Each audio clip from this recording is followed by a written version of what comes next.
Hi, up in front of the camera today we've got the Street Guardian SG9965GC dash camera, and I've been after a dash camera for quite a long time for my car.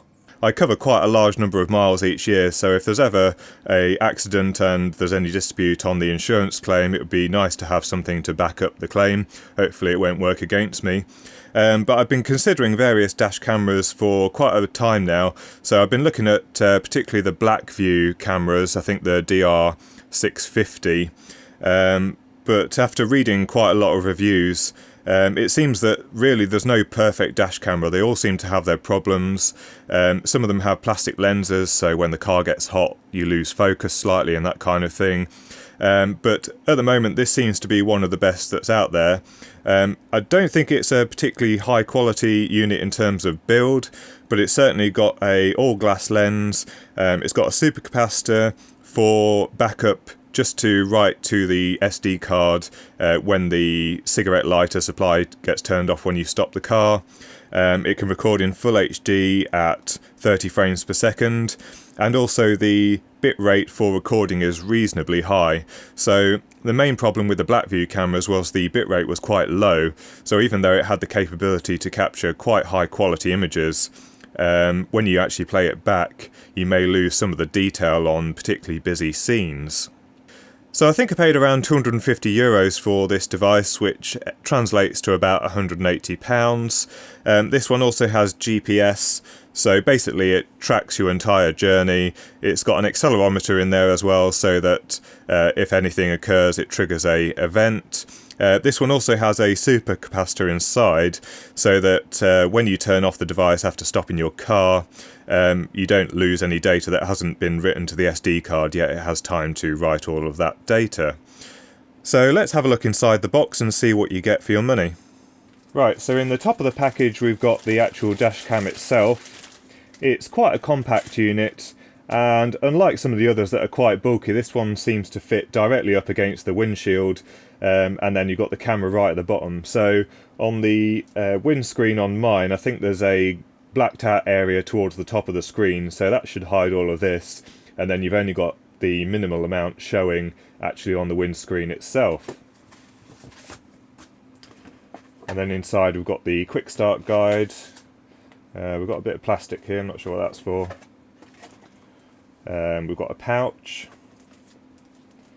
We've got a cleaning cloth and some plastic feet. It looks like they've illustrated this to place onto the button in the middle here. This must be a directional button or something. And I upgraded to the 64GB SD card, so we've got a Lexar 64GB card here. And then we've got various accessories, some of the adhesive pads. It looks like a cleaning wipe as well. And then we've got the GPS antenna,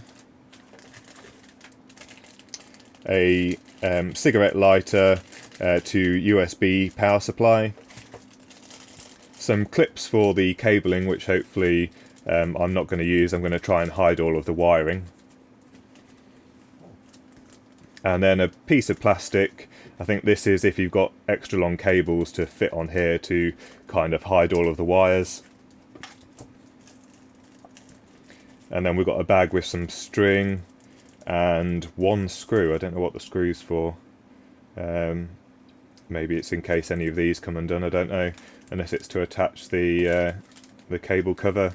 Yeah, it is. There's a screw hole here with no screw in, so the screw is for this. So I'll just unpack all of this and we'll have a closer look.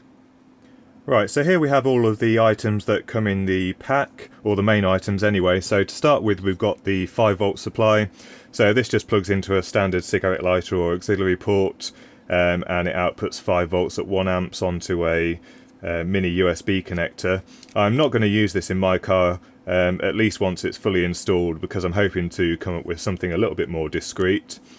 And then we've got the GPS antenna, and this plugs into one of the ports on the camera. The only thing is really this says it's supposed to be on the dashboard this way up. Ideally I'd like it out the way, possibly stuck to the windscreen, so we might have to see if we can take this apart and flip the antenna over so that this can be stuck to the windscreen and be out of the way. Then we've got a USB SD card reader. I'm probably not going to use that, I've already got plenty of SD card readers here. We've got the mounting plate, which has a sticky pad, so this doesn't have a suction cup mount or anything like that, so once this is in reasonably permanently, and this sticks to the windscreen. You hook this onto the camera like this, and then the camera sits there reasonably discreetly. We've got the cover for any cables that need to be hidden. It is reasonably large once it's mounted against the unit, so I'm probably not going to use that. I'll see if I can tidy up the wiring myself. And then we've got the SD card, so let's put this in the device.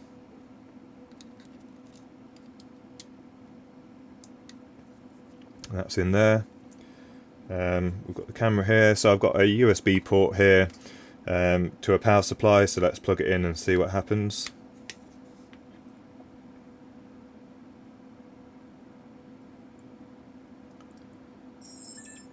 And there we go, it's booted up and it's recording straight away.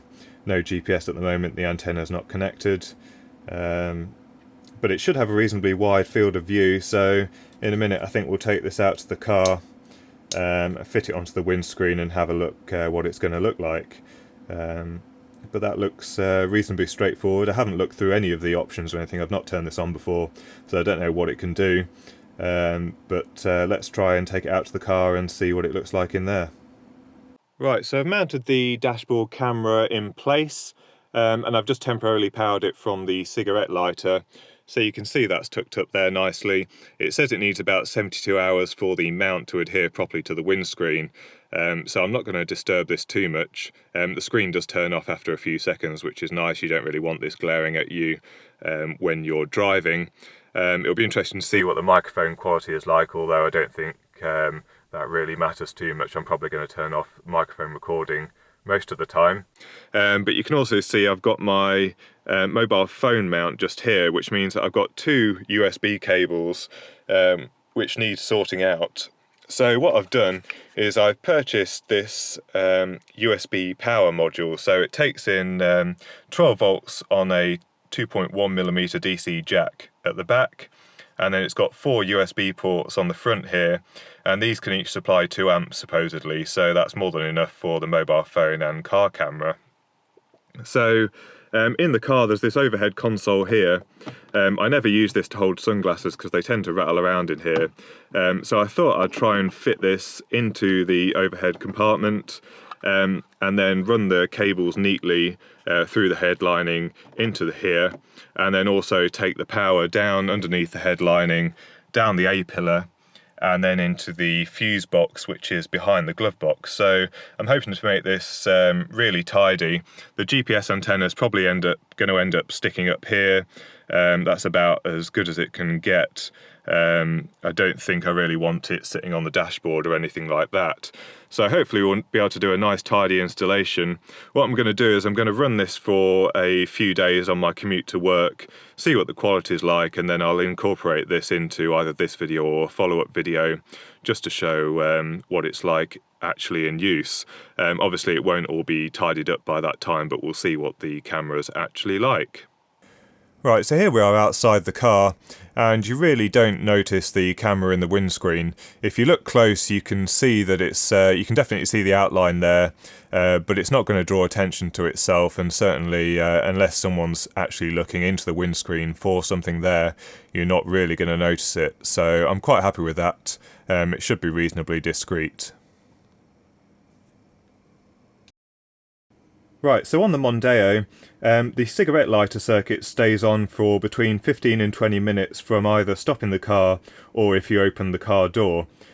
So I want to measure the power consumption of this camera when it's recording, because obviously if you went to the car, say 6 times in a weekend, that would mean that this camera was drawing power from the battery for 2 hours. So I want to make sure that it's not going to be drawing too much power, otherwise I'll need to connect it onto a different circuit or come up with some kind of timer circuit. So I've got the DROC power monitor, which I was sent in a previous video and reviewed, and I've got the DC to DC converter with the 4 USB ports on the side, and quite handily you can just plug in a 12 volt power supply into the back of this. So if we turn this on, We'll just wait for this to turn on, and you can see the output from here is exactly 5 volts, so that's good to see. And let's power up the dash camera.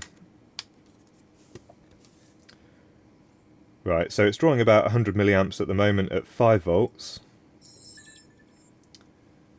And now it's booted up. It's drawing about, I saw it peaking at about 0.4 amps there. So it's definitely not drawing more than 2 watts. Obviously the current consumption is less from the 12 volt rail. This is a DC to DC converter. It should be better than 80% efficient, so we're not going to see quite that high current draw.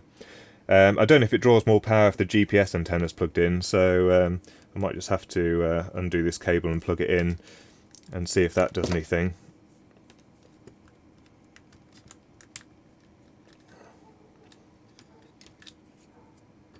I think I accidentally pressed the reset button on the side there. So the GPS antenna is plugged in now. It's not saying no GPS, so that's good. And we're drawing slightly more current. I didn't see it above 2 watts before, but 2 watts is fine. So I'm not too worried about that. That would last quite a long time on the car battery. I'm not too worried about it flattening it.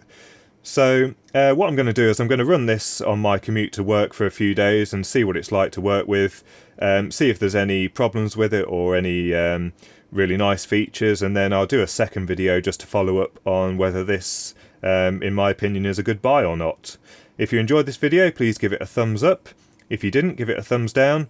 Subscribe if you want to see more videos like this and don't want to miss out on them. Don't forget to comment down below, and thanks for watching.